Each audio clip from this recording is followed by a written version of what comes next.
کا سنا تھا. بھائیو حاضر ہیں, زندہ ہیں, اسٹین مور کی سائٹ پہ رہتے ہیں. کہنے کہ مولانا ایک دن اسی طرح گھر میں کام کرتے کرتے میں جھکا, اور جیسے جھکا تو میری کمر میں چک پڑ گئی, بالکل مجھ سے اٹھا نہ جائے.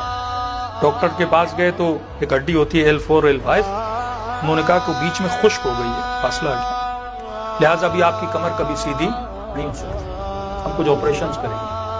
کہتے مولانا 2.5 سے 3 سال تک میری کمر ایسے میں کھڑا نہیں ہو سکتا, اور کبھی کبھی مجھے کئی گھنٹوں سوچنا پڑتا تھا کہ بستر پہ میں کروٹ کیسے لوں, اور وہ درد اتنا شدید ہوتا تھا کہ میری چیخیں ہمسایوں کو سنائی دیتی تھی, ہمسائے ایمبولنس کو فون کرتے تھے اور گھر پہ ایمبولنس آتی تھی.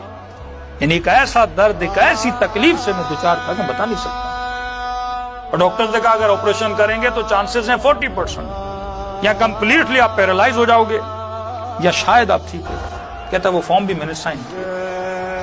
اب 2.5 سال ایک بندہ سوچیں رکوع کی حالت میں, 2.5 سال کمل سوکھ جاتی ہے وہیں پہ انسان کی, چلا نہ جائے, سویا نہ جائے, کروٹ بدلی نہ جائے, کھانا کیسے کھائے, واش روم کی تکلیف ہے, وہ ساری تکلیف اپنی جگہ. کہ ایسے ہی کسی نے کہا کہ اب آپریشن سے پہلے ایک زیارت کربلا ہو.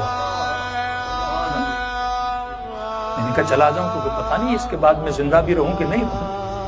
اب کہہ رہا ہے اس نیت سے نہیں گیا کہ شفا لینے جائے, اس نیت سے گیا کہ اہل بیت کا آخری دیدار کر لوں, اور اگر مر گیا تو قبر میں اللہ ان کی مجھے شفاعت عطا کرے.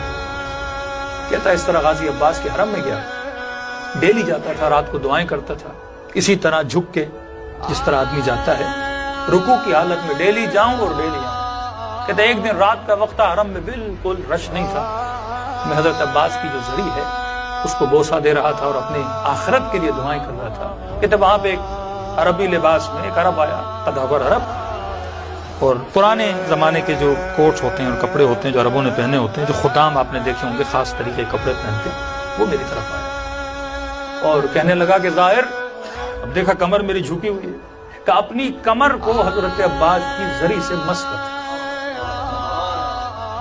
آپ کو پتا ہے کہ پاکستانیوں میں ادب بہت زیادہ ہوتا ہے, عقیدے کے اعتبار سے ادب بہت ہوتا ہے. اس نے کہا نہیں, ہم کمر نہیں کرتے حضرت عباس, میں ایسے ہی چہرہ کر کے جاتا ہوں. پھر اس نے ڈانٹا مجھے, کہ تجھے تکلیف ہے اپنی کمر کو زری سے مس کر. تو میں نے دیکھا کہ وہ کیا کر رہا تھا, کبھی زری پہ ہاتھ لگا کے آنکھوں پہ لگا رہا ہے, کبھی دل پہ لگا رہا ہے. جو مریض تھے وہ اپنے وجود کو حضرت عباس کی زری سے کیا کر رہے تھے, مس کر رہے تھے. کچھ نے رسیاں باندھ کے حضرت عباس کی زری کے ساتھ خود کو کیا کیا ہوا ہے, باندھا ہوا ہے. میں نے ایک بار بات نہیں مانی, مجھے ڈانٹا کہ کمر میں تکلیف ہے, میں کہہ رہا ہوں کہ اپنی کمر کو مس کرو حضرت عباس کی زری سے.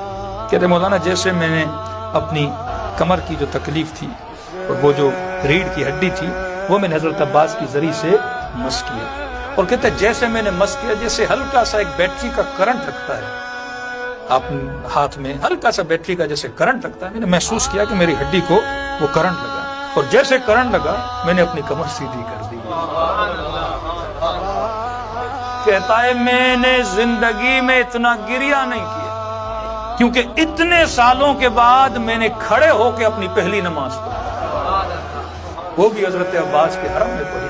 کہتا مجھے یقین نہیں آیا, اب میں نماز ختم ہی نہ کروں, کیونکہ اتنے سالوں کے بعد, سمجھو 2.5-3 سال کے بعد بندے کو کھڑے ہو کے نماز پڑھنے کا موقع ملے. کہتا نماز پہ نماز پڑھے جاؤں, یہاں سے ہوٹل گیا, میرے چہرے پہ عجیب سی مسکراہٹ. اب ہوٹل والوں میں ظاہروں کو بھی نہیں پتا کہ میں مسکرا کیوں رہا ہوں, انہوں نے بھی محسوس نہیں کیا کہ بندہ کمر جھکا کے گیا تھا اور کمر سیدھی کر کے واپس آیا ہے.